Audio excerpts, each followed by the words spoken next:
বন্ধুরা, আজকে সকালবেলা কি খাবো চিন্তা করতেছি। কালকে দুটো আলু সিদ্ধ করেছিলাম বাদ দিয়ে খাওয়ার জন্য, কিন্তু খাওয়ার হলো না।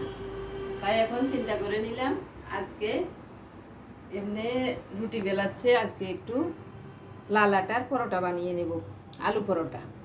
এর জন্য আলুগুলোকে আমি খোসা ছাড়িয়ে ম্যাশ করে নিয়েছি, সাথে দুটো শুকনো মরিচ তেলে ভাজা ওইটাও মেখে নিয়েছি।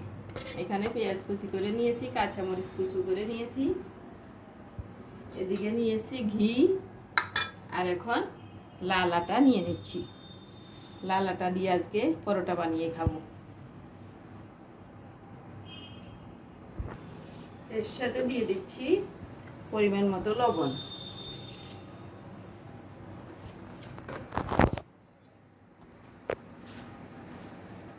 দিয়ে দিচ্ছি কিছু ঘি,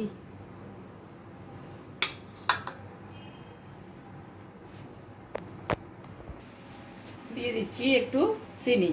পরোটা একটু মিষ্টি মিষ্টি হলে আমার কাছে খেতে ভালো লাগে। তোমাদের কার কীরকম লাগে জানি না, তবে আমার কাছে পরোটা একটু মিষ্টি হলে ভালো লাগে।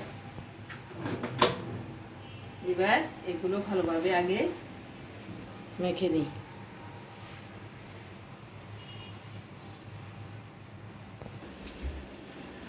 ভালোভাবে আমার আটা মাখা হয়ে গিয়েছে, দেখো এইরকম যখন দলা পেকে যাবে তাহলে মাখা হয়ে গেছে।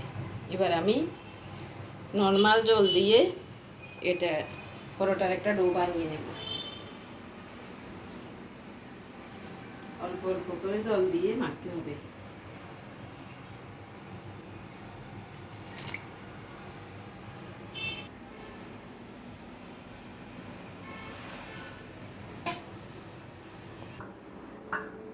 ভালোভাবে মেখে নিয়েছি, এটা এবার 10 মিনিট রেস্টে রেখে দিই। এদিকে আমি আলুর পুরটা বানিয়ে নিই। চুলায় তেল বসিয়ে দিয়েছি,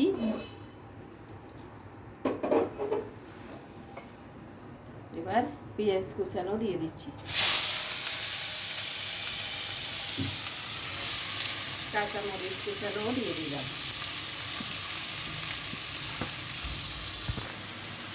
দিয়ে দিচ্ছি একটু লবণ।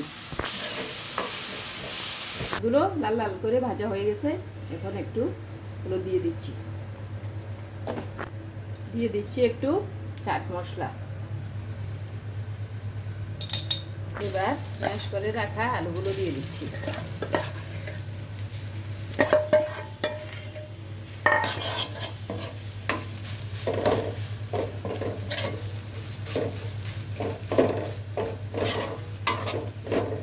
আলুগুলো ভাজা হয়ে গেছে, এবার আমি নিয়ে নিচ্ছি।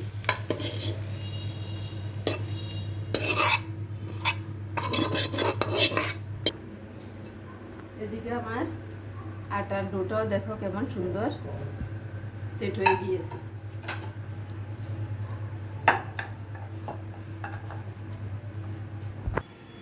এখান থেকে আমি রুটির সাইজে সেলি কেটে নিচ্ছি।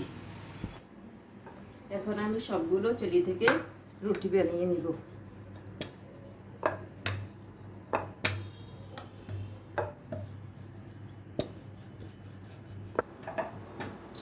আমার সবগুলো রুটি বেলা হয়ে গেছে, আমি একটু ঘি দিয়ে দিয়ে সবগুলো বেলে নিয়েছি। এবার এগুলোর উপরে একটু ঘিয়ের প্রলেপ দিয়ে দিচ্ছি, একটু আটা ছড়িয়ে দিচ্ছি,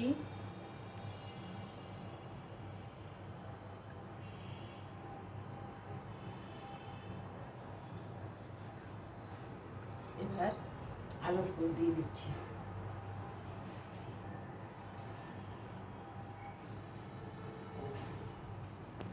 এবার এর উপরে আরেকটা রুটি ছড়িয়ে দিলাম,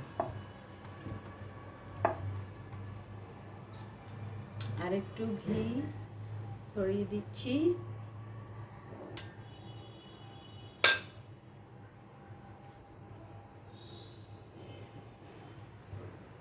আবার একটু আটা ছড়িয়ে দিলাম, আবার আলুর পুর দিয়ে দিচ্ছি। এভাবে আমি একের পর এক সবগুলো রুটি দিয়ে একটা লেয়ার বানিয়ে নেব। এভাবে একের পর এক আলুর পুর দিয়ে আমি রুটিগুলো একটার উপর একটা সেট করে নিয়েছি, তাহলে আমার লেয়ারযুক্ত পরোটা হবে। এবার আমি এটাকে একটু বেলে নিব।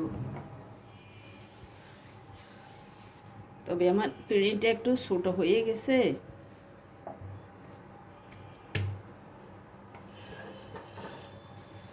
দেখি কতটুকু কি করা যায়। এভাবে বেলে আমি একটা বড় রুটির সাইজ করে নেব। এটাকে একদম বেলে গোল করে নিয়েছি। এবার এর উপর একটু ঘি ছড়িয়ে দিচ্ছি। ঘিগুলো শক্ত ছিল, আমি তাপে দিয়ে নরম করে নিলাম। এবার এখানে আরেকটু পুর দিয়ে দিই।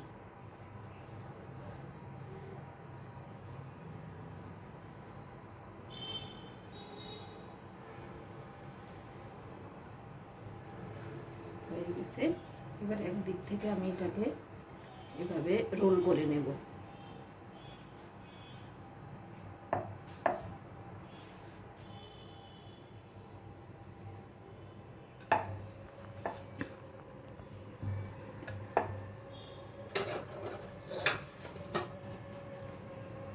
এবার পরোটার সাইজে এগুলোকে কেটে নেব।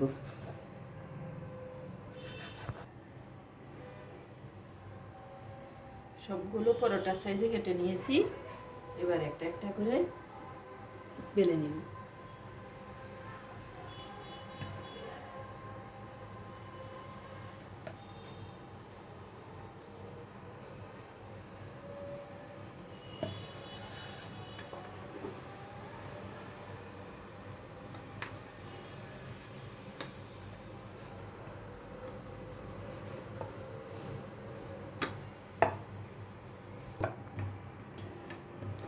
আমার পরোটা একটা ভাজা তৈরি করা হয়ে গেছে, এবার ভেজে নেব।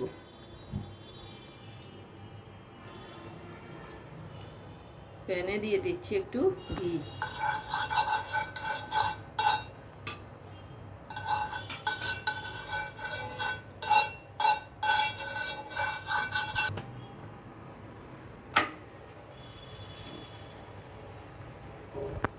ওদিকে একটা ভাজতে দিয়েছি, আরেকটা এদিকে বেলে নিচ্ছি।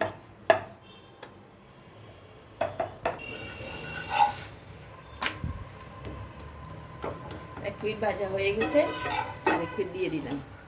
এর ভিতরে একটু ঘি দিয়ে দিই।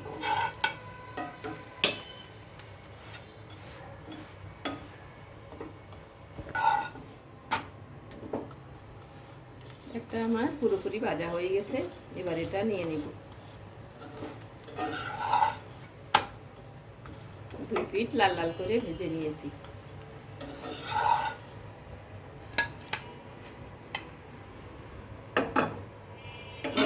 এবার আরেকটু ঘি ছড়িয়ে দিচ্ছি।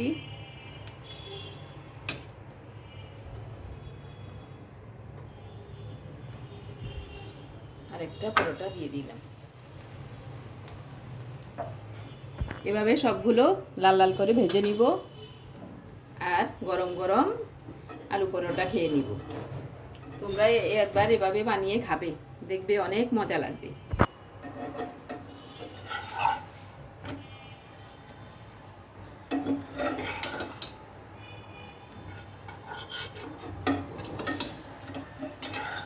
আজকে আমি সাদা তেল দিই নাই, সম্পূর্ণ ঘিয়ের উপরে পরোটা মাখা থেকে ভাজা পর্যন্ত। না পোড়া যাচ্ছে না, এটা ওই যে ঘি দিয়েছি, ঘিয়ের ধোঁয়া বেরোচ্ছে। দেখো সবগুলো আমার ভাজা হয়ে গেছে। ঠান্ডা থেকে একটা নেই, দেখো লেয়ার হওয়াতে এটা ছিঁড়ে যাচ্ছে। ভিতরে আলুর পুর দেখো এরকম লেয়ার লেয়ার হয়েছে, কয়েকটা পার্ট হয়েছে। এগুলো হয়তো লাল আটার কারণে বোঝা যাচ্ছে না, কিন্তু আসলেই অনেকটা লেয়ার হয়েছে। আমি একটু খেয়ে দেখি। সেই রকম মজা হয়েছে। এই আলু পরোটার সাথে অন্য কিছুর দরকার নাই, এভাবে শুধু শুধু খাওয়া যাবে। অনেক কিন্তু মজা হয়েছে, আমি নিজে বানিয়েছি বলে বলছি না, তোমরা একবার ট্রাই করে দেখবে, তখন মজা বুঝতে পারবে। ঠিক আছে, ভালো থাকো, সুস্থ থাকো, আজকের জন্য এই পর্যন্ত।